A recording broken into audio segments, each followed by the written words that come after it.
You are listening to the Enormocast. Hey folks, the word enormo has long been used by Enormocast listeners to get great coffee from Defiant Bean and now bonfirecoffee.com. But now the magic word is going to make you not only more alert, but stronger and therefore more attractive. How does this work? Is simply screaming it at the crux enough? Perhaps, but more indirectly, but effectively, you can now use Enormo to get a discount on pure climbing holds. Yes, it's time to build that woody and start training. Go to pureholds.com, PURHOLDS.com, and enter Enormo at checkout for 10% off your purchase. And while you're there, check out the Enormo hold. It makes a great International Body Piercing Day gift. We gotta get Listen, where you playing in town? You playing here? We're doing the Enormo Dome, whatever it is. It's terrific. Oh, It's yeah, the big big house. We place, sold that it out. side of town. That's a Very big nice. place. You sold What's it that, out. 20,000 I'll see. seats? We really should. Look, you better get up there before you panic. Those pens are loose. You're very good. I have really enjoyed climbing with you. We'll make it. I don't think so. But we shall continue with style.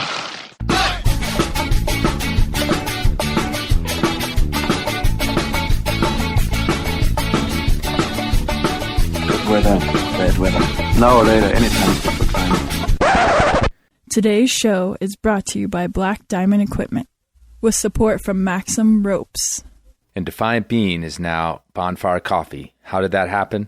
Don't worry about it. Jeff is still roasting delicious coffee that will delight your taste buds and will make you feel, smell, and seem more sophisticated. Go to bonfirecoffee.com and enter Enormo at checkout for a discount. And now back to the show.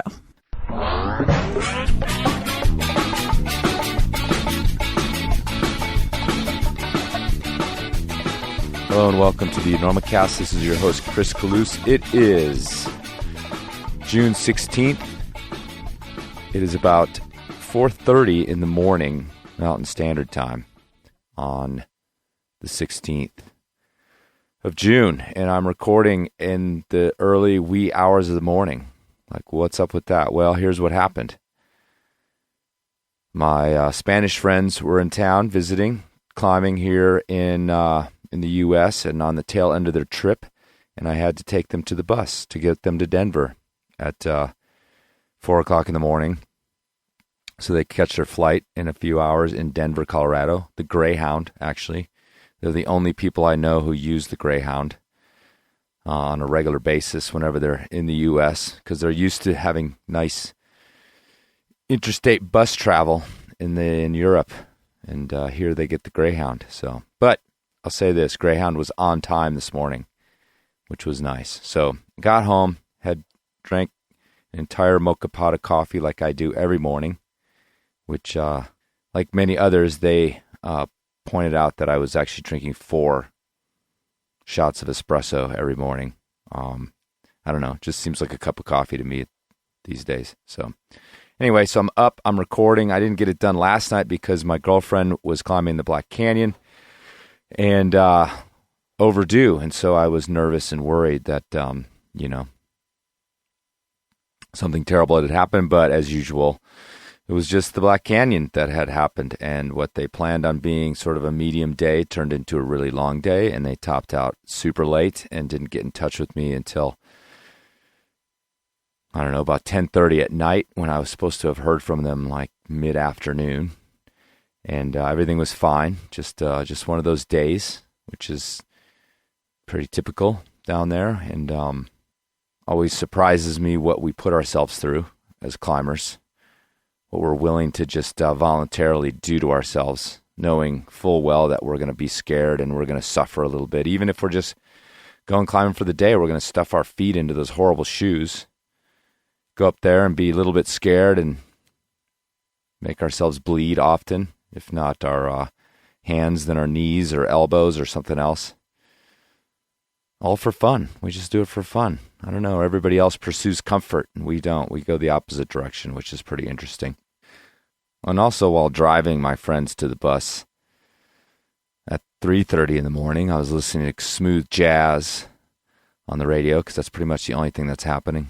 That, Jesus music, and the Mexican station. And the guy's voice, it's like typical. So I'm just at 4:30 in the morning, I'm rocking my most mellow, cool jazz voice for you guys. Although on today's show, Jeremy Collins, climber artist Jeremy Collins is on, and actually his voice, I noticed while editing, is quite smooth, quite mesmerizing. So look forward to that. I talked to Jeremy about climbing in his artistic output. It's one of the interesting things about him is not only is he an intrepid sort of expedition climber, he's also an extremely prolific artist, almost prolific to a point of concern, which we talk a little bit about. So looking forward to that. It's been a long time coming to get Jeremy on the show. Only real business to take care of is something I've been talking about for a couple months. I'm going to be out in Lander for the International Climbers Fest from the 9th to the 13th, I believe, or the 14th, whatever the weekend is. It starts on Wednesday and rolls through the weekend. It's in July. Did I mention that? I don't know. My brain's not working that well right at this moment. A great festival, one of the oldest, earliest festivals. And again, Lander is a great town to be in, to climb in the summertime.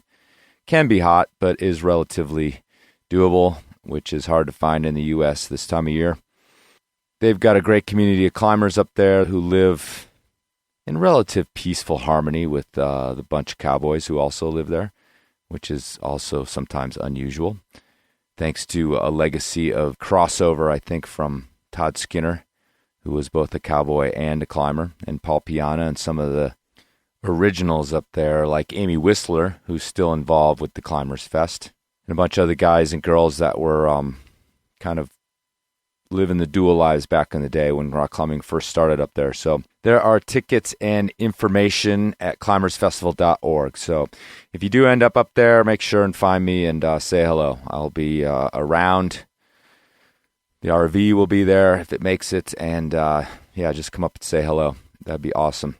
Okay, I think that's it for today's intro. That's enough at this hour at 4:30 in the morning.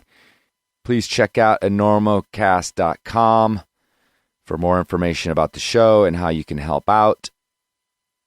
You can click over to the sponsor websites over there. You can click over and buy a t-shirt. You can click on the Help Out tab and see what else you can do. You can send me an email at chris@enormocast.com. Send me your address, get a free sticker, blah, blah, blah, blah, blah. All right, that's it for the morning show, the pre-dawn jazz program. Okay, folks. Coming up next, we've got a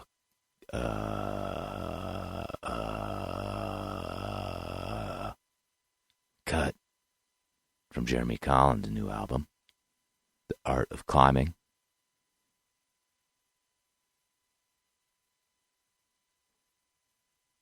So enjoy.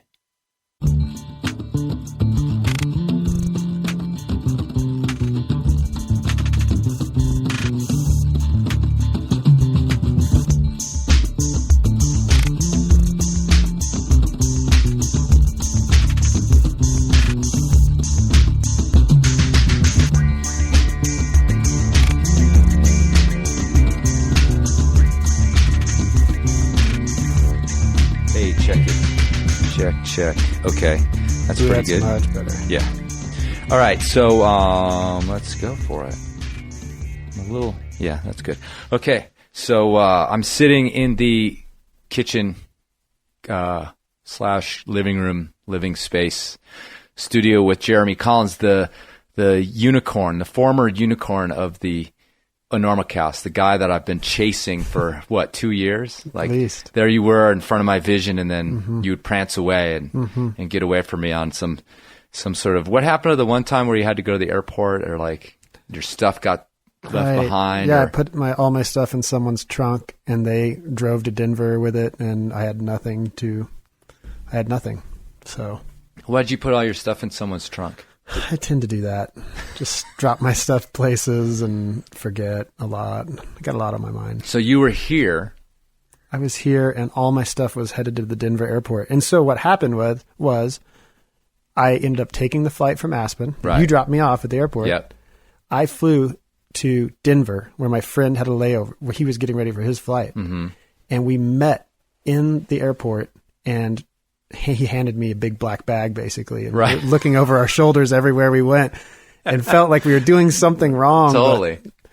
We kind of were. Yeah. Well, you're not, what do they say? You're not supposed to let someone else handle your luggage. Exactly. Or whatever. Don't hand over a bag. And then we just like ran up, and he's like, I gotta go. My flight's right now. I was, me too. And handed me a black bag. That's and I ran hilarious. to my flight. You're lucky they it worked didn't out. catch it on security cam. Yeah. That actually reminds me. I flew into Denver one time with a cooler full of deer meat, of venison, and I went out to the parking lot, the long stay parking, and I'd forgotten to written down where my car was. Oh no.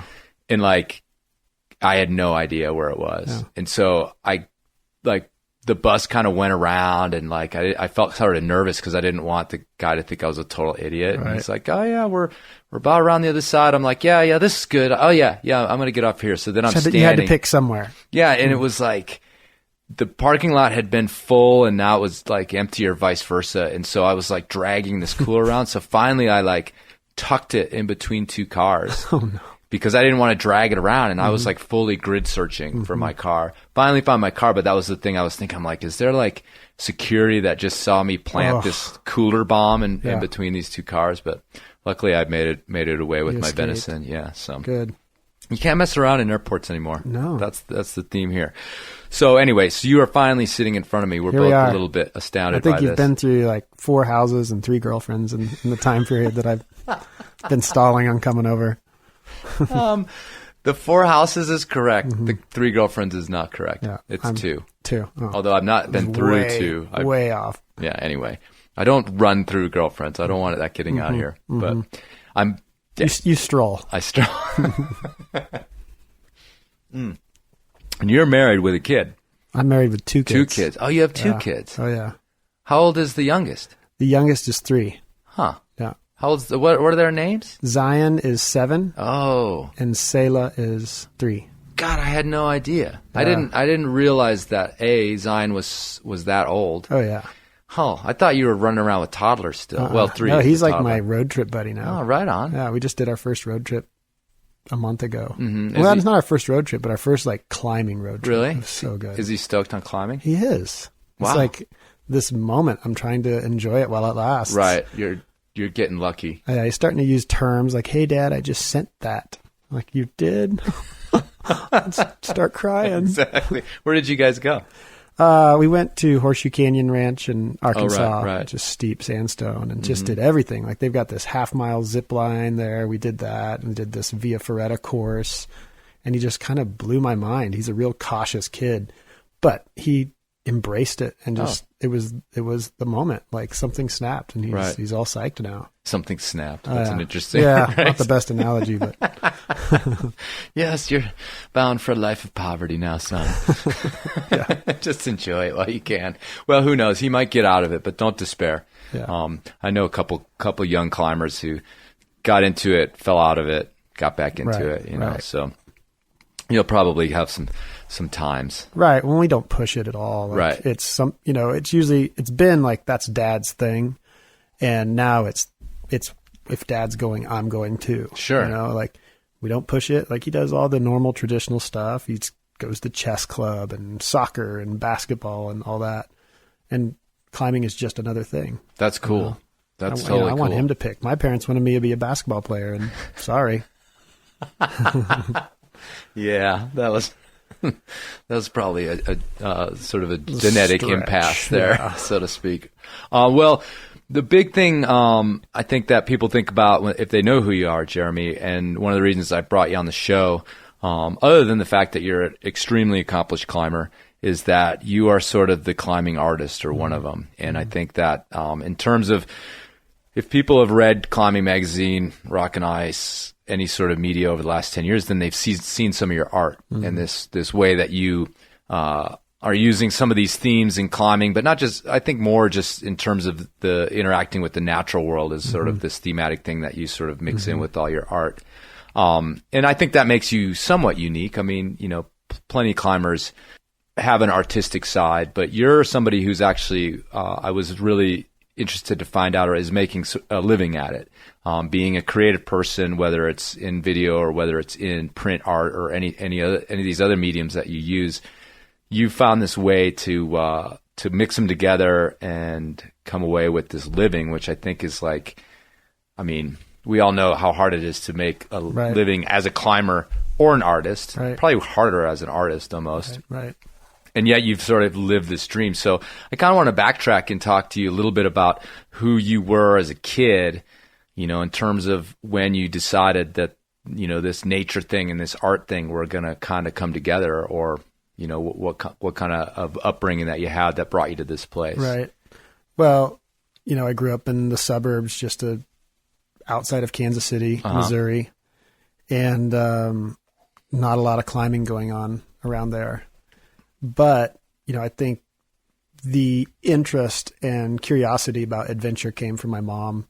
She grew up in Guatemala. She was born in Coban and grew up in Guatemala on the side of this dormant volcano. Her parents were missionaries down there, and so she grew up with all these tribal groups, and she has all these crazy stories of, you know, warfare and things that are happening. And, you know, Guatemala was at war, and, you know, back in the 50s, early 50s and early 60s. And so she comes and falls in love with this, you know, this engineering student in the U.S. and starts her adult life here in the States. And so here we are in this kind of protected environment, tucked away in the suburbs, and she's telling us all these crazy stories, and we're like, what? That's not our life. And then she's apologizing for, I wish I would have given you guys more adventurous upbringing. Mm-hmm. So, you know, as soon as I graduated high school, I was out of there. You know, I started traveling and climbing and learning what it meant to be a climber. Do you have brothers and sisters? I grew up with two brothers. One died in 1998, and the other one is in San Diego right now. Okay. Yeah. How did he die? He died BMX bike crossing an intersection, headphones on, sunglasses on, just random stupid mistake. Wow, sorry. Yeah, lame. Yeah. So your mom's instilling this adventure in you, but where does that turn into this idea about going rock climbing? You know, versus you know, 100 other things that you could do, or you could have become a missionary or any of those sorts of things? I mean, that's a good question, because I ran track and cross country. I mean, I ran from the time I was in sixth grade to my sophomore year of college. I was competitive running. Like, that was my world. I did hurdles in track, and then I ran 5K, you know, a lot of 5Ks, some 10Ks, but mostly 5Ks in cross country. And what I enjoyed about all of that was just being outside and playing and trail running. And, you know, I had a guy from high school who was a Girl Scout teacher, and he took us rappelling. We're like, yeah, that sounds extreme. That sounds cool. You know, this is early 90s. And we went rappelling, and we got on, those old Campmore catalogs, you know, the newsprint catalogs. Oh, yeah, totally. We bought a spool of 300 feet of static rope and cut it in half, and, you know, bought the old Blue Water, you know, the original Blue Water harnesses, just like seatbelt webbing. Sure. And now we were rappellers. And so we'd go rappelling off all these limestone bluffs around our neighborhoods. And it was really short-lived, where we just... Thematically, I want to connect something. Did you ever rappel off of a train trestle? Oh, yeah. Okay. We rappelled off of cranes. Right. Okay. Good. I you know, Jeff Jackson, Dwayne Raleigh, both from Texas. Yeah. You know, another guy from Oklahoma. It seems like that's one of the a train trestle is like money rappel spot. Mm-hmm. They should have, like, you know how base is like building antenna, structure, earth. Like, they should have that for rappelling. You know what? If we Google it, I bet you they do. I'm sure there are some. You know. Anyway, sorry to interrupt. No, it's all right. So that was short-lived. It was short-lived because you just, like, you're hanging there on the side of the wall with your figure 8 attached to you, and you're like, man, wouldn't it be funner just to go up? Mm-hmm. And so we started, you know, we got a John Long book, and, you know, these 16, 17-year-old kids just trying to figure it out. How old are you? 17. Okay. Yeah. At this time, how old are you now? Now I'm 37. Okay. Just trying to put it in perspectives about the years. Yeah. That's 20 years. Yeah. It's a while back. It's about the time I was learning to climb. Yeah. Little shorter, but all right, so you're learning from John Long like most of us did at the time. Sort of, I think that's like a through line for anybody who started climbing about that time was like John Long books were teaching you how to do it. Well, and now it's blind leading the blind. Like you have to force people to read. Like you have to read this John Long book. Sure. As kids at the gym. You know? Right. Yeah. So you're out there. Are you like walking the line between life and death half the time? Oh man. I mean, like core shot was like, whoa, man. Look at that. I can see the inside of it. That's pretty weird. Were you leading on your static line? We never did that.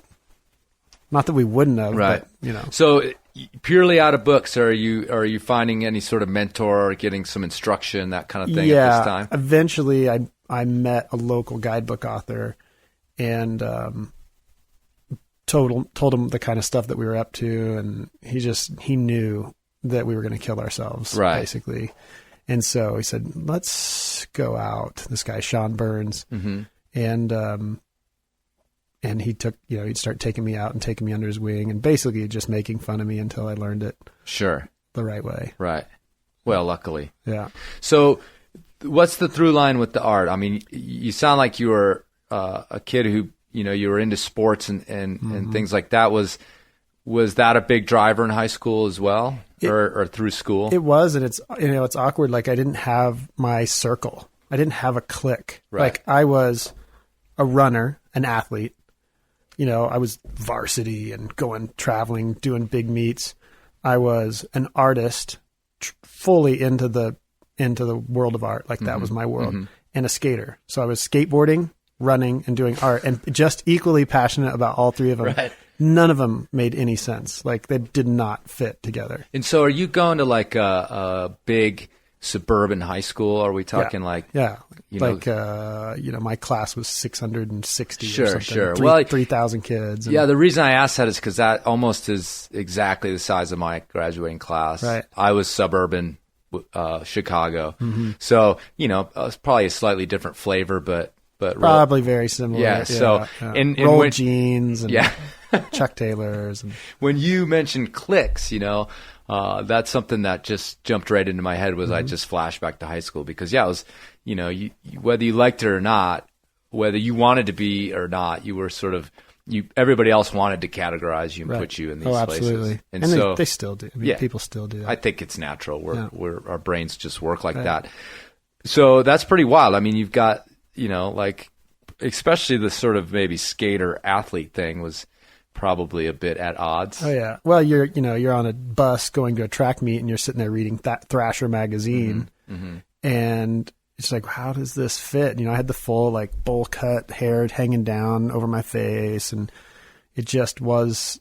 And maybe that's kind of how I still am. Like I'm equally committed to a lot of different things, and that's just how I roll. And I had this amazing track coach too, Coach Craddock, who he would come up at track meets and be like, hey man, what kind of art projects are you working on? Or he'd see me reading a skate magazine and be like, tell me about your skating. Like what kind of coach does that? Like cares about that part. Like at that point, it's not really now, but like then it was a true kind of alternative sport. Like if you're a skater, that was pretty, outside of the norms in the early 90s. Yeah, sure. We don't, it wasn't picked up by the media as this thing that we see a lot of. Right. It was rebellious. A fringe kind of sport. Yeah. So you mentioned earlier that your mom was a missionary. Mm-hmm. And so, in terms of religion, is that also running through this? Are you a religious person?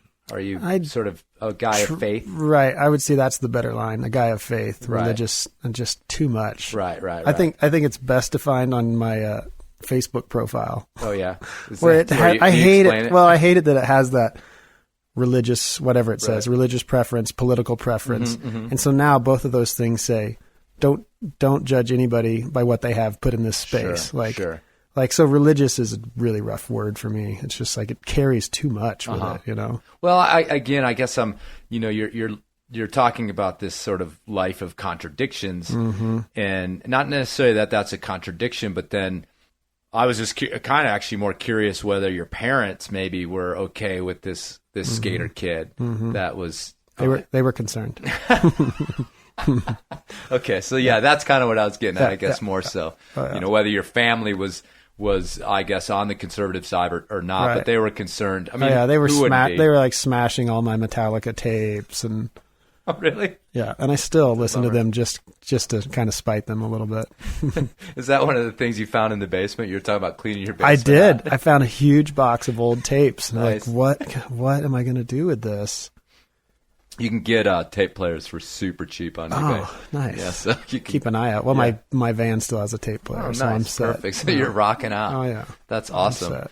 All right, so that's the kind of kid you are. You're. I mean, I think that's pretty cool. And one of the things that I've always noticed in at least my generation of climbers, and probably continues to be to a certain extent, and certainly going back into the 70s, like Lynn Hill mentioned this too, is like, you know, the type of people that seem to be drawn to it have this tendency to have previously not sort of felt like they fit in anywhere else or had all these like pieces and parts in different worlds. And, you know, I've always joked that like if you get a basketball game with a bunch of climbers, it's going to just look like it's going to be horrendous, you know? And I just know a lot of climbers who didn't find what they wanted until they found climbing. Right. And does that fit with you to a certain man. extent? Yeah, and it's I still run. You know, I love running, but it doesn't fulfill my identity, I guess, of myself like climbing does. Right. And every once in a while, I have these thoughts like, when will I not have the stoke? Like, when does the stoke run out? And we're at 20 years. Like, Right. you know, I've got a good 30 years more climbing in me, and I'm convinced now that I found the thing that this is what I'm going to do. Yeah. You know, until further notice. Yeah. You know? Right. No, I that's awesome because I feel the same way, and it's ebbed a little bit. Yeah. But- it has to, and you got to let Right. it do that. Yeah, but I also have gone through that same thing of like, you know, is this who I am? And if it is, then why do I have these thoughts of like, why am I wasting my time? It's like, I'm not wasting my time, you know? And I think it was probably like a good 6 or 7 years ago for me where I kind of like had been in this moment of opposition or, Right. oh, I should move on or I should, and I just gave into it. And like, I've been way happier ever since, you know, it's just like, there's nothing wrong with it. Yeah. You know, it's Well, and I think accepting the ebbs and flows is a healthy approach, because I see people who will just be like, oh, I've had a rough season. I tweaked my elbow. I botched my finger, and they can't come back at the same level quick enough for their consciousness, and then they're out. I'm moving on. I'm out of this. I'm going to buy a motorcycle and screw climbing. And that's the saddest thing. Like, I think just being knowing and saying, this is a part of my life. This is for better, for worse, for sicker or for poorer, I am married to this sport. I'm going down in flames with it. Sure. And, you know, I read a little bit in some interview from your past talking about how you met your wife in Zion as a climber, and she's continues to be a climber, but you were talking about how you guys, you know, you're sort of the sufferfest type of guy. Right. And she likes kind of the more mild, enjoyable sort of climbing. But obviously you found someone who hopefully has accepted that part of your life in terms of willing to let you go and be this person and do these things, as long as I suppose you can keep up the family man end of the things as well. Yeah, the facade. The facade. She's Now that you've raised up your next partner. Exactly. I'm working on it. Just have to anchor him to a tree. No, she's amazing, man. Trisha, like, she makes it all. She brings the balance. Sure. You know, I mean, we're all conflicted people with different interests, and she enjoys climbing, but it's not what she gets up in the morning and thinks about. You know, she runs, she does Pilates, she's got other interests in life, you know, and she loves being a mom. And first time climbing in Zion, trying to drag her up this multi-pitch thing with chimneys and off-wits, and it was a bad idea. I should have introduced her to sport climbing. But when you guys were climbing in Zion, she wasn't a climber? No. You No, I mean, she was just, maybe she had a pair of shoes. Like, yeah, well, it's lucky that it survived. I can't believe it. Well, that's awesome. It's ridiculous. Well, but she doesn't really, at this, like, she doesn't have any interest in doing, like, we've done Snake Dyke and we've done stuff in Lumpy and in the park, but like, she has no interest in that life. Right. At all. Like, that's Dad's thing. That's cool. Yeah. Well, like I said, as long as you guys have found this way to connect on it on a certain level. It's you have a level of autonomy where it's like, she's her person and I'm my person. And I see a lot of guys who are just like, I got to find a hot climbing babe to anchor onto. It's like, no way, man. Like, find a person that's balanced. Mm-hmm. Well, let's cut back then to the art. So you're an artist through high school. Is there a point where those things in your mind start to come together? In terms of stylistically, again, like, I'll be honest with you, obviously I don't know the scope of everything you've ever done. Mm-hmm. And maybe there's this whole side to you that has nothing to do with the outdoors and climbing and nature and things like that. Obviously the stuff I see is the stuff that you've produced with climbing. So where do you see sort of that intersection? I mean, obviously, at least to some extent, the climbing or the adventure informs some of the creativity that you have. So, I mean, have you ever sort of kind of thought about that balance that you have there? Yeah, I mean, it's informed by my experiences. It's easy, like right now, let's in popular art. I won't say pop art, but I'll say popular art. Like, nature's big. Doing stuff with deer heads and like nature based and quoting John Muir. Like, it's super popular. But for me, it's been about this authentic connection to my lifestyle approach, which is being out, living it, and taking my artistic side, which is a bit more cerebral at times than it needs to be, and toning it down. They meet a little better. Does that make sense at all? Sure. And like, when you say, so they meet in a way that maybe other people can grasp and understand. Yeah. I mean, and finding that balance, like, it's to admit that you try to make the art fulfill a need for the audience rather than yourself, that's a rough thing to admit. But of course, like, what's an artist without the audience? Right. Like, you're just creating in a vacuum, Yeah. And, climbing is a huge part of my life. And if it wasn't, being in nature and having those types of experiences that's what it's really about. I've fought it. Like, I've explored other art styles and I've explored other art topics, like more editorial. I've done cartoons for style magazines. I did editorials for Wall Street Journal, and it fizzles out because there's no energy there. Oh, there's no passion. It's like, I'm really proud to be in this particular publication. I'm proud of this piece of work. But it's just work. Right. Right. Without that sort of connection to it. Yeah. Yeah. And so in terms of the mediums that you work in, I mean, it seems to me anyway, looking at everything, that most of it starts as drawing. Mm-hmm. Is that safe to say? That's kind of your basis. And I've gone from multimedia to painting to sculpture to installation art, but here I am, 20 years later, and drawing I've simplified it. You know, it's something I can carry in my pocket. And one of the other things that's sort of astounding, I think, seems to be your output, like how much that you produce.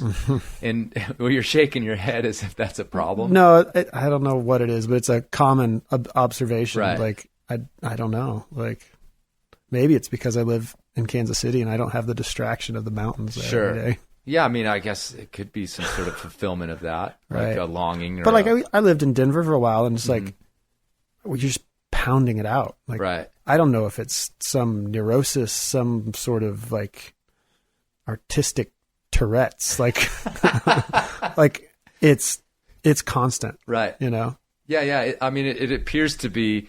I don't know why I even know that, but I think, like you just said, other people have been impressed with that as well. It just seems to be, every time I get an update on Facebook from you or whatever, it's some new piece of art, or Right. or maybe I'm like, oh, he's got some backlog and he just Right. pulls the stuff out, No, but it doesn't it's appear to be like that. It's constant. Right. And like there's a disassociation with it. It's like, it's outside yourself. So, some artists may have a real attachment to certain pieces of work or to all of their work. And I'm generating it so much and so constantly that I'll go and look at something from 2 years ago and totally forget that I created it. Right. There's just piles. They pile up. Well, that's what I was going to ask you. Is it all stored away, or has stuff been destroyed? Man, the last couple of years I've thrown a party at my studio and just have them on like basement discount prices. Right. Like, come up as is, Right. take it and go. Uh-huh. And I throw a party and my local community gets really psyched on it. Uh-huh. It's pretty fun, but it's like, I can't be the biggest collector of my own work. Right. Like, it's got to get out. Just piles of stuff. So what does your production look like? Are you a guy that, at least when you are at home, when you are in Kansas City, do you get up, you go to work, and just clock in, and that's what you do as a daily job? Or, are you in one of those giant open lofts just like waiting for the inspiration to hit, like in a movie? No, inspirations. There's no inspiration. It's just do. Just comes do. out, right. Just do the work. Right. Even if it's bad, just do it. No, I've got a workspace. Like I don't do 9 to 5, but I do 8 to 7. Like, I can pound it out for Right. days on end. And, but I also have the freedom to just go. Like, the weather's good, go. But I treat it like a job, it's not just like, oh, I'm in the mood for art today. Like, that may be the strangest part of the whole, Right. the whole matrix, is that the work ethic.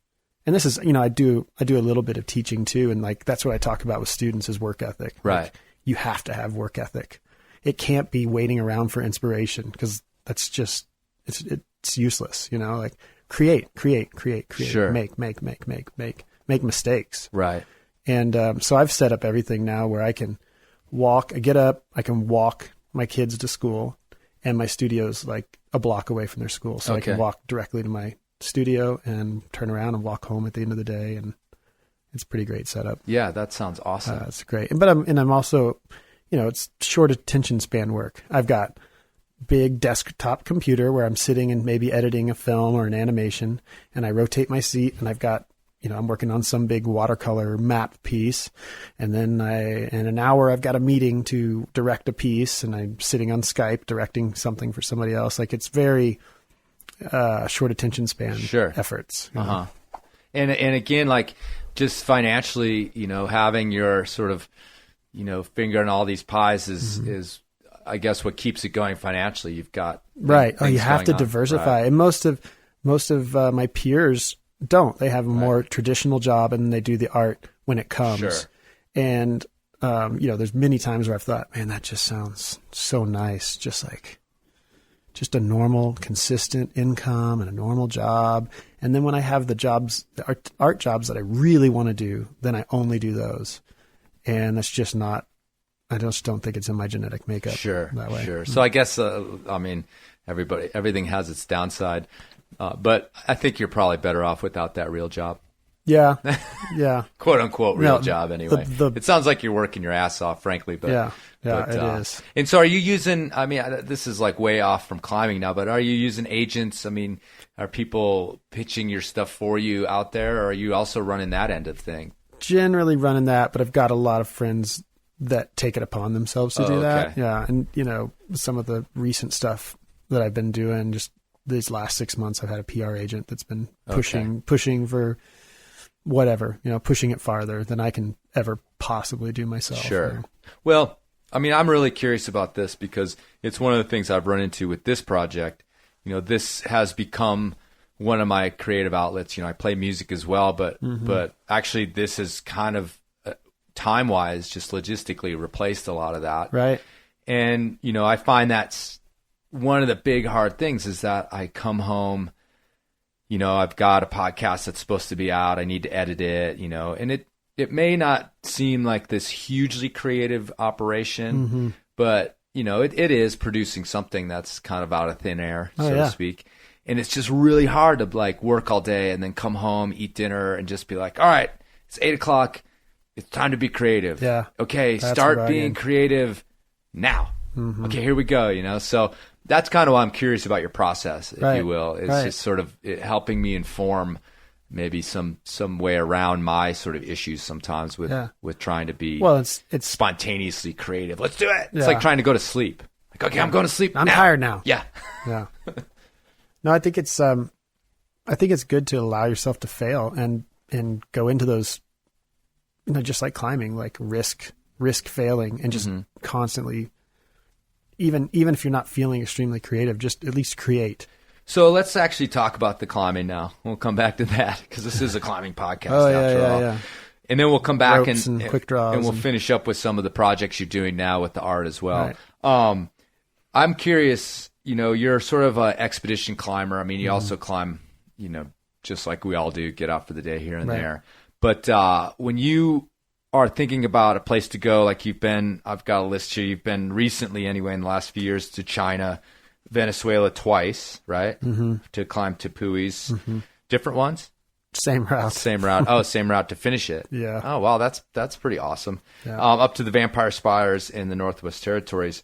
So what do you sort of look for in terms of what inspires you to pick a place, pick an idea, and make some of these things happen? Because especially those trips to Venezuela, which I'd like to hear about, is, I mean, I know from people having done and told me about that, it's like, that's one of the all-time logistic, you know, mountains to climb, you know, figuratively. That's one of the hardest things I've heard about people doing in terms of dealing with Venezuela, which isn't easy, dealing with, you know, guides in the jungle, dealing with the jungle, you know, all these sorts of things. So what inspires you to choose a certain thing, a certain goal? Right. I think it's definitely stems from the artistic side. Like, you know, it's easy to, like, let's say, well, that's really interesting. Yeah. There's this beautiful picture of, that's a Tim Kemple portrait, I guess you could say, of Shipton Spire. Mm-hmm. And it's this beautiful black and white picture. And no other pictures I've ever seen have inspired me to climb Shipton Spire other than that. I can picture that picture. And that's the best example, like seeing something like that and being inspired by it. Like everybody's inspired by El Cap. Everybody's inspired by Half Dome, you know, the Diamond or Castleton Tower. But seeing something that has multiple ingredients, unclimbed, beautiful line, surrounded by culture and story, you know, some level of history, all those pieces come together to make this snap in your mind. As an artist, as a creator, you know, I definitely see putting up new routes as a creative, artistic approach. And I think they all add up to that, you know, that it's an artistic choice, that I can't define it, I can't describe it. Maybe it's a big choss pile, but because I'm inspired by it, like, all right, I'm doing that. So is that the way it comes down? I mean, are you suddenly struck by things and you're like, okay, that's next, or it's going on the list anyway? Oh yeah. And and then you're the kind of guy that makes it happen. Yeah. Yeah. I mean, it's like my younger brother sent me this email a few years ago with a picture of this wall in the Lofoten Islands in Norway. And it's this, I don't know, 1,500 foot granite wall coming up out of the sea. It's up in the Arctic Circle. And he's like, what do you think of this? And I said, we're going. And so that week we literally plotted and figured out how to go just because I was inspired by that photo, you know, and do a little research and you find out, man, there's so much going on here that's not just hop in a plane and go do the climb, get in the plane and come home. Sure. You know, that's horrible. Like for me, like just flying to a country, hopping on a climb, hurrying home as fast as you can. Like you miss out on what it's all about, like the people there and the culture. And, you know, that's rough, just flying into base camp and flying out of a country. Yeah. I mean, I definitely agree. And, you know, I've joked around about how I fly over, the Southeast to go to Europe. I climbed in the Red for the first time last year, and that's pretty much it. With your twin. Yes, with my twin. Yeah. Hardly my twin, but He's talking about O-Dub, Chris Hampton. But anyway. I've never seen them both in the same place. I think it's the same person. Yeah, that's I'm the same way. I've never even been to the Red. What? Oh, everybody gasp. Are you serious? I've never been. I'm going to see how long I can hold out. My favorite thing is I feel the same way about Whole Foods, actually. I've never been. Never been. When anybody responds like, "Oh my God, you've never been to the Red," I was like, "Yeah, have you been to Patagonia? Have you been to China? Have you been to Venezuela? Have you been to the Vampire Spires? Have you been to the Arctic Circle?" Like I've just been distracted by other things. And, I don't consider myself a sport climber, even though I love sport climbing.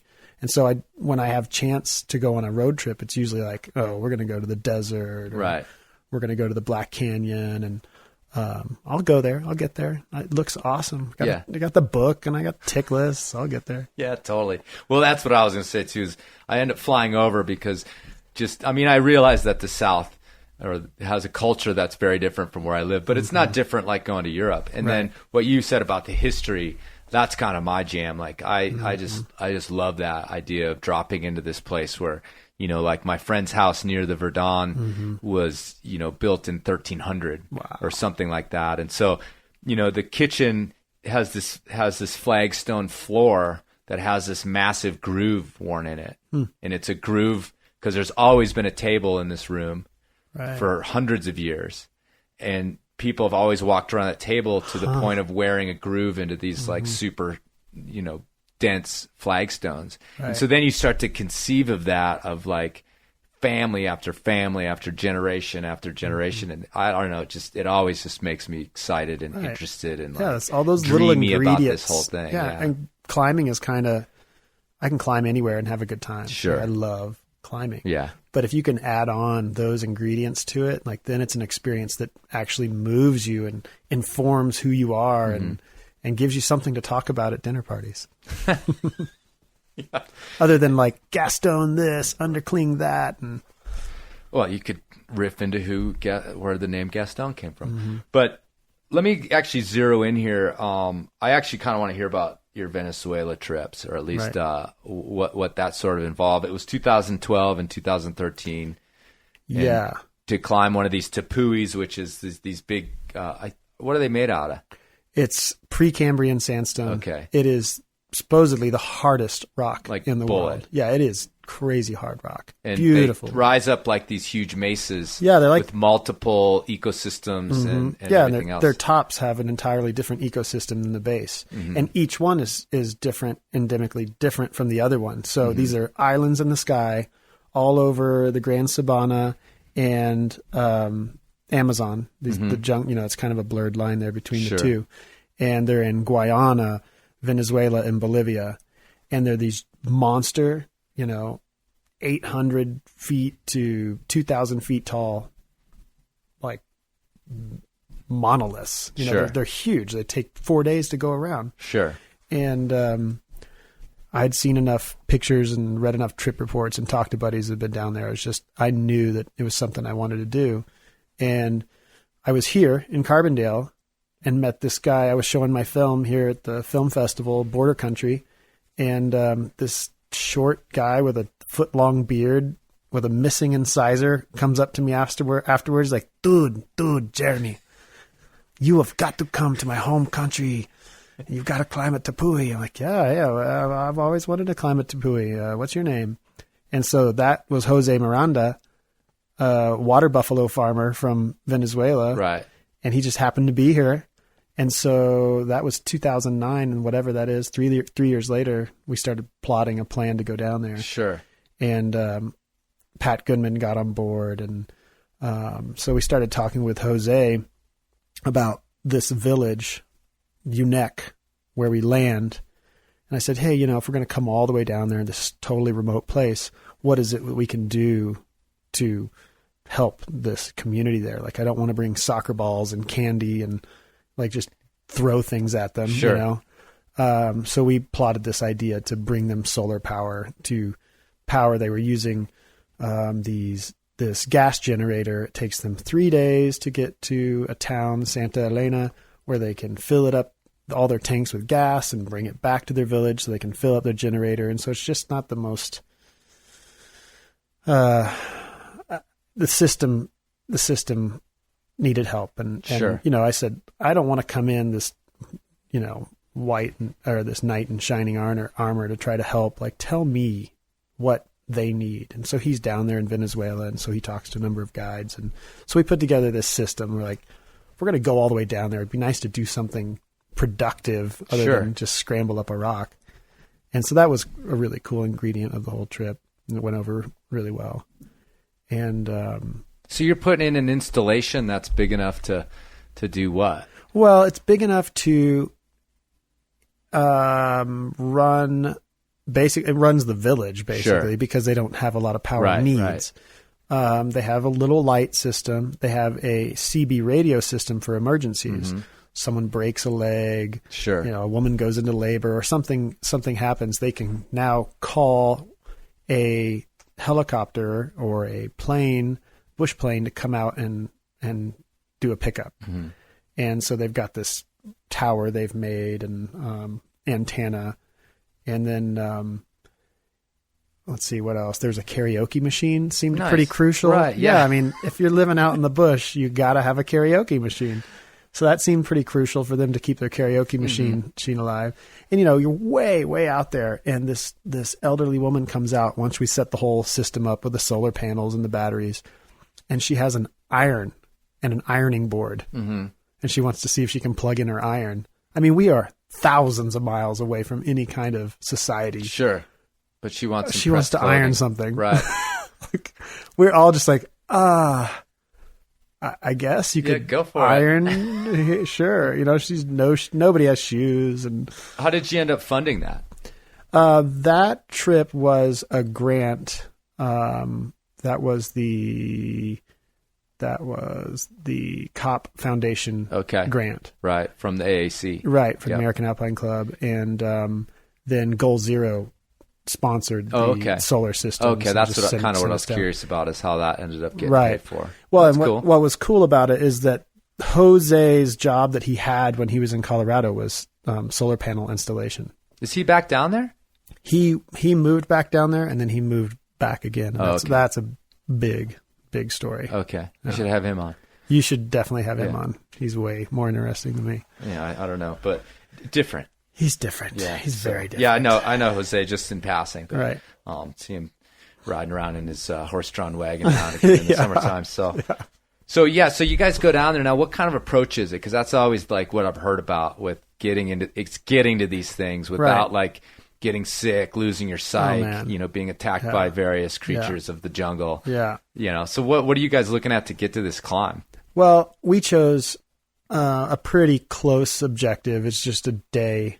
Like a day approach and set up base camp from the town. Oh, okay. And you get to this kind of open savanna grassland, and now you're at the base of the actual approach, which are these vertical, just under vertical grass, like domed ridges, where you're grabbing clumps of grass with your hands, high stepping, and it's like fifth class grass climbing. Sure.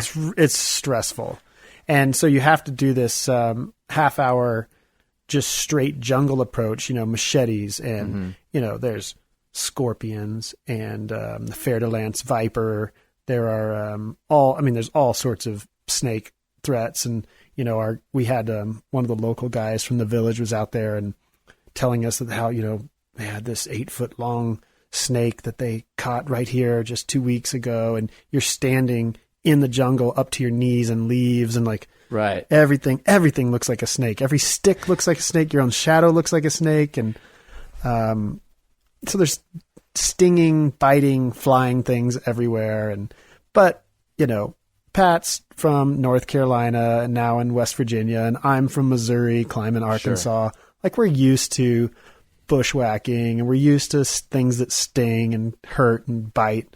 And so we're both kind of like, this is not that bad. Yeah, we've got it pretty easy out here in Colorado. Yeah, you do. Like a couple mosquitoes come up, you're like, let's go home. Yeah.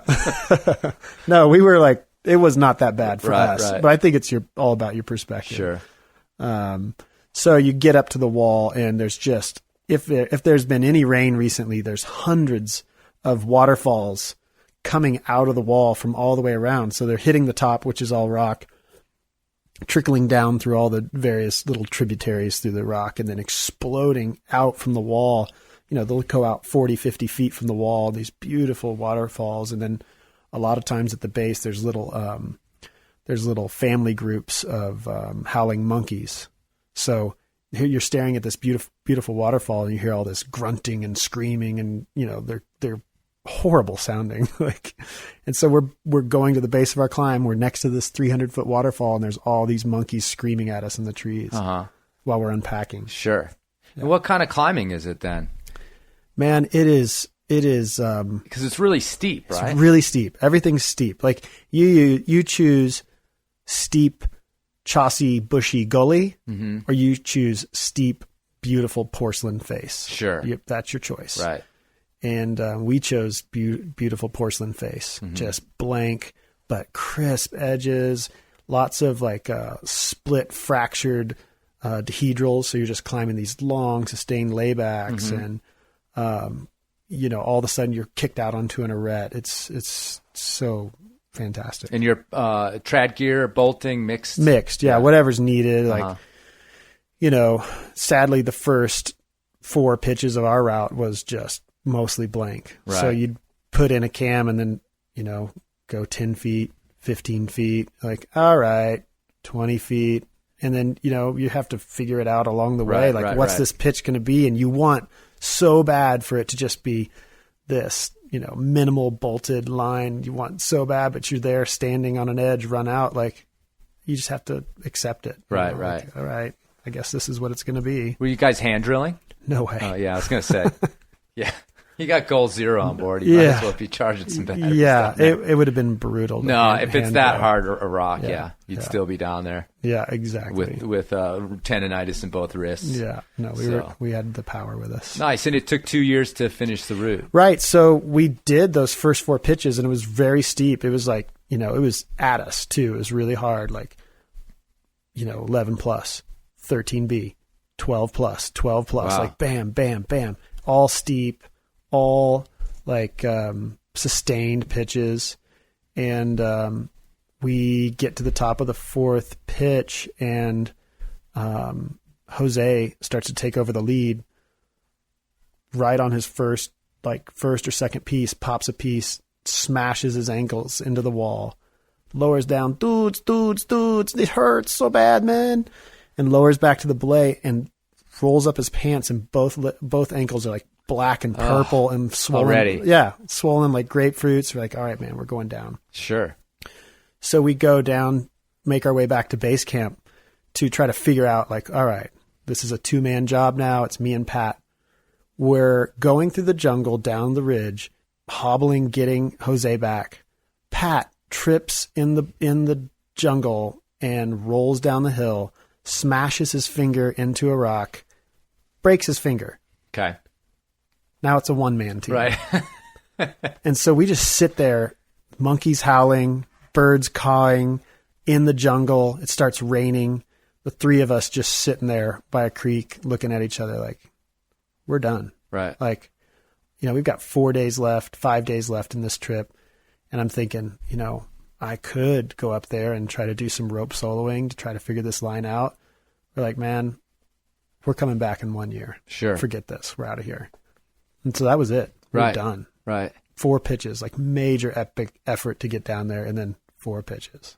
Yeah, but you built the solar thing. That's true. Yeah. And we had a great, we built a relationship with Leonardo, the chieftain, and his family and the other 70 people in the village. Right. And learned a lot. We got to, we spent 2 days with this guy, Alberto, learning how to make their backpacks. We just wandered into the woods, cut these reeds down, and he showed us step by step how to make these backpacks. And we all came home with them. You see it hanging in my house now. Sure. And you're did you pick that up at some little tourist shop when you're in Right. Venezuela? No. Right. We built that ourselves out in the jungle. So, and you guys ended up going back then the next year and finishing it? Right. And we had done the hard part. Right. Then, that's cool. not that it wasn't. Well, and also now you've got this groundwork laid. You're just, you could probably have you showed up and everybody's like, "Hey, welcome back." It was great. Let's like, get it going. Oh yeah, like you get off the plane now, and everyone comes up laughing and hugging you, and you're like, you feel like you've come to see friends, not just come as this tourist. Sure. And we came and we enhanced their solar system and brought them some more panels, brought a lot of art supplies, and did a really cool art project with the kids where I took portraits of them the year before and blew them up for wheat pasting. So I had these 8-foot by 6-foot portraits of everybody in the village. And so we did this mural in the school, and we'd do some wheat pasting on the doors, like large portrait wheat pasting. I don't know if you're familiar with that. No. It's just like a wall size, like doing a mural, but it's using photography. Okay. And got them involved, and we'd get them painting, and it was so much fun. That sounds really awesome. It was really cool. And so we had a lot more time on our hands on that trip too. So we got to do a lot of interviewing and understanding. They're dealing with kind of this. Not that it's anything new. It's been going on the last 80 years, but the gold mining in the area and how it's affecting them. In fact, on that trip, there was a coup out in the jungle between the Pomones and these miners. The Pomones are saying, this is our land. You're out here like introducing mercury into the rivers, and you're killing all of our families. And the military is turning and looking the other way. So all these Pomone guys trapped 44 illegal miners and something like 4 military guys, and tie them up and capture them, and make a call to the Venezuelan government and say, we're not letting them out till you come and resolve this and figure it out. So we're stuck. Right. We, the 4 of us on this trip are stuck in a little scabby little hotel waiting for it to all go down, like watching the news, and we can't get into the jungle because of this. So we brought the newspapers to Unek to like talk to Leonardo and talk to these people, like, what does this mean to you guys? Right. It was really fascinating. No.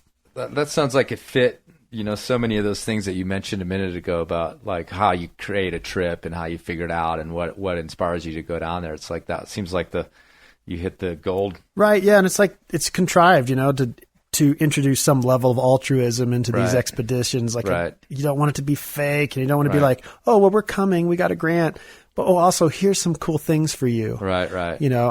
And I felt good. Like we had a balance, like we had a relationship with this group of people, but it's also, I don't want to just throw money at things. Sure. Like, I think there's other ways to go about it too.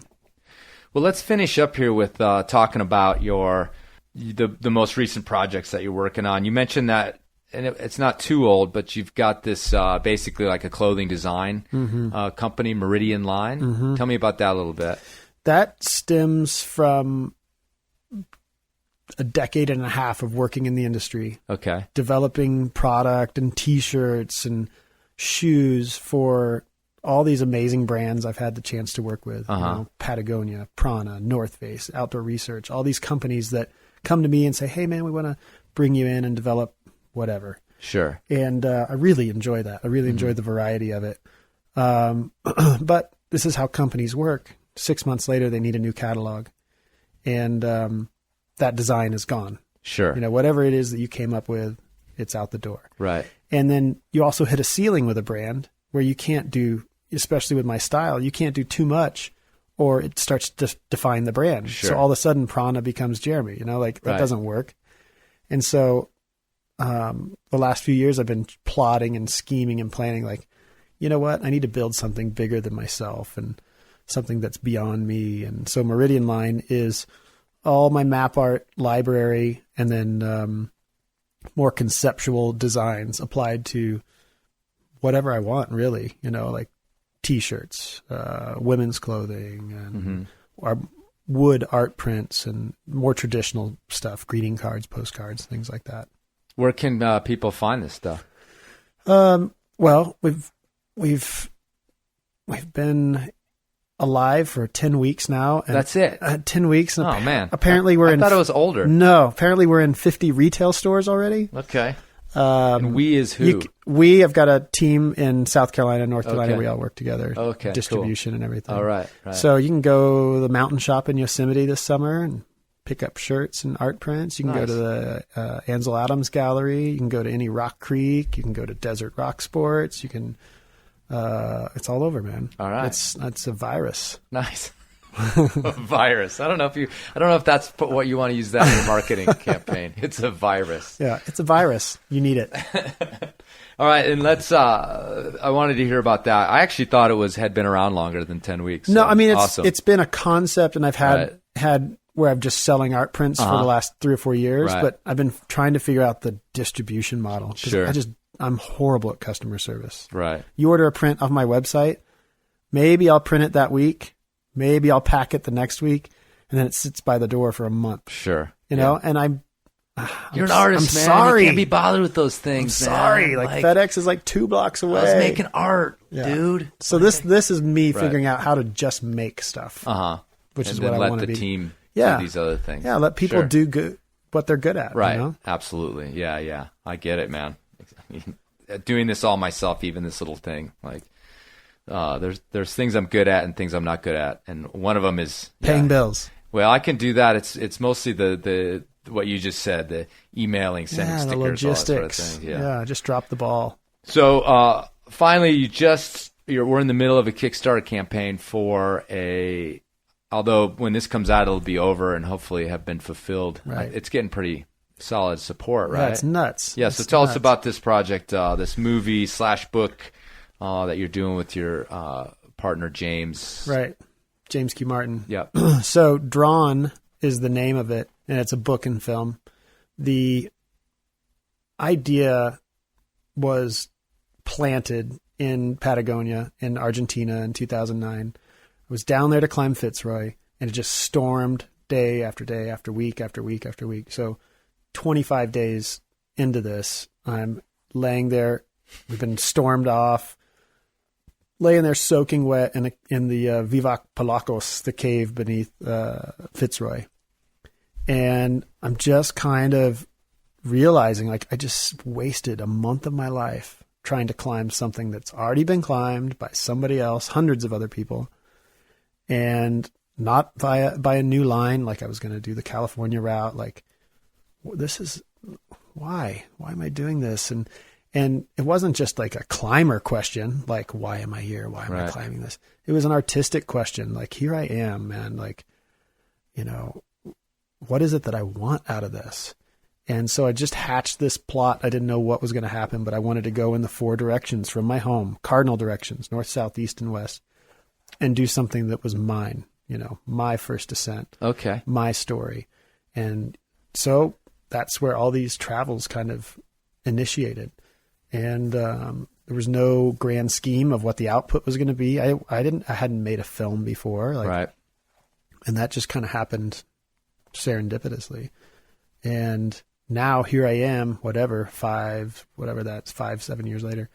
And now it's going to be a film. It's going to be a book with Mountaineers Books.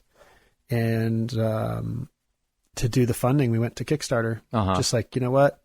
I've done The Equation with a small budget. I've done The Wolf and the Medallion, my live show and film, with a small budget. I did Border Country with basically no budget. Sure. And you know what? I would like to pay my team. Right. I would like to pay my team to do this. And you know what? I'm going to pay myself for the first time. Right on. And so we launched this Kickstarter 7 days ago, and we're 97% there. Mm-hmm. No, it's crazy. I'm not surprised by that. You might be surprised. No, I am surprised. Really? Like, I mean, it's a calculated risk, like climbing. You know? Like I came into it not just like, oh, this seems like fun. I'll fill out this form. Yeah. You know. Well, I mean, I'm not exactly sure how Kickstarter works. I'm probably know as much about it as most people, but I'll just say this: like the art that I've seen you produce, I saw The Wolf and the Medallion. There's some clips of it on YouTube if anybody wants to go have a look at that. Did you see the live show? Yeah, I saw the live show here. Oh, cool. Yeah, I saw the premiere. Nice. Yeah, and so, you know, I know that your work can be arresting and affecting, and I think, you know, you if you had done a Kickstarter maybe for that, you may not have seen Right. this kind of return, but now you did it the right way. You've shown us the production that you can do, and that it can be moving. Right. Did you cry? And fulfilling. I did not cry. I don't remember crying. I consider tears my trophies. Okay, well, maybe I did. I don't recall, but no. I mean, I was more. I would say I was more exhilarated by the thing than anything. So I mean, you had the band, and Right. the Smoke machines. Yeah, and the whole thing. I was like, it came out of nowhere in terms of what people were expecting that Right, night. So right. that was really exciting as well. But I guess what I'm just saying is that, for you to go out into the public and say, hey, I want to produce this thing. Can you help me out? That doesn't surprise me at all that people were like, yes, I want to see what you can do. Right. I've been blown away, like Well, that's daily. cool. Like I can't even keep up with like thanking people. It's so beyond me, It's pretty mind blowing. Awesome. And I think one of the misconceptions is Kickstarter is a place to donate, like a charity. Sure. But it's like Kickstarter is a pre-purchasing program. It's like going to the future Amazon. Right. Like these people are buying the book, they're buying the DVDs, they're buying shirts, and they're buying into it. Right. So that we can go out and spend in the next 6 months just hammering our heads and trying to make something just Well, that's fantastic. what I mean. I think that people are confident, who know your work, Right, are it confident has a track that- record. Yeah, that Yeah. you can produce something that's going to be worth whatever they put into Right. it, and they make that decision when they go to the Kickstarter. Yeah. So, I mean, I realize that that you're a person who obviously is very careful about wanting to produce something that's good and fulfill the obligation that you have to Right. the world and to the art and to yourself. So Right. you're not just going to be like, yeah, I'm rolling in the money. Right, But right. From my perspective, it seems totally natural that people would give you money. So, I like it. yeah, let me get my wallet. Well, right on. We've blown an hour here, buddy. It wasn't Wow. that bad, was it? That was easy. I know. It was easy, wasn't it? That's cake. You've been you put more time into avoiding it. Mm-hmm. That's what I used to tell my kids when I taught. Like, dude, Well, it's harder to fail. Just get a C for Christ's sake. Yeah. It's easier, and then I'll leave you alone. Oh, yeah. Well, it's like I said, okay, I'll come over. It'll be good to pimp my Kickstarter. You're like, hey, what? You finally want to come over here when you Yeah. have something to I sell? know. I I'm knew like, what you were doing. No, it was just good timing. Well, like I said, by the time this comes out, you'll be well on your way. But beyond that, Right. so anyway, I wish you luck on that project, man, and Thanks, I can't man. wait to see it myself. It's I'm no qualms about it. It is the most important project I've taken on. It's death, life, love, kids. I explore a lot of things with Sure. it. And I'm just going, it's all out. Like I'm going as big as I've ever gone with it. So I'm super, super excited to tell the story. Cool. All right, well, let's go to 5 Point. Let's do it. It's going to be starting here in a few It's minutes, and I'm happy hour. supposed to be there Oh, yeah, to be the emceeing. MC. So I better get going. Thanks a lot, Jeremy. I really appreciate it. Yeah, man. Psyched to be here. Thanks.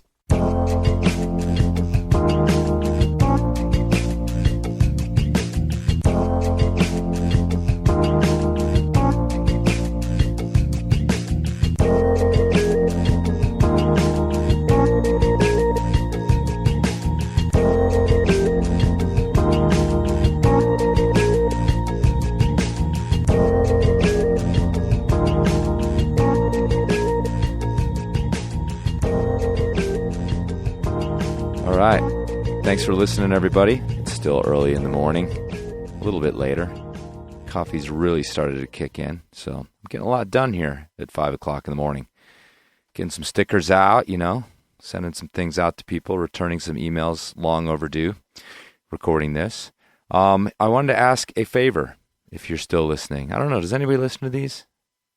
The ends? Do they just cut it off? Are you still with me? You still out there? What about the quotes I stick at the very, very end? I think only the true fans stick around for those. All right. I do have a favor to ask. I was thinking about this show with the artist Climber, and I was thinking maybe I've been talking to my friend Lisa Hathaway about doing a music show, a show where we feature some tunes, not necessarily about climbing, but by climbers. Just music that climbers have created and produced and put out there. I know some climber musicians that have some recordings. And anyway, I was soliciting ideas for that. So if you yourself have recorded music that you think is worthy of such a fine program as this, and or you know somebody that has, get in touch with me at chris@enormocast.com. And if we get a ton of stuff, maybe we'll do a couple shows like that. Talk to the people who wrote and played the songs and have like a little music show. So I've got some ideas and some friends already on my mind, but I could always use some input. And it's songs by climbers, not necessarily about climbing. Although guys like O-Dub have got some tunes about climbing, but that's not really the idea. It's more this idea about what we do besides climbing that is creative and therefore is probably in some ways influenced by our love of the outdoors and of climbing, even if the end product doesn't really resemble that. Okay, the sun is coming up. I feel like I should be walking down a gully right now or crunching up hard snow to the base of some horrendous objective somewhere in the mountains. But it's going to be a good day, and I think it's a perfect day, if you're out there, to start checking your knot like your life depended on it, because it actually does.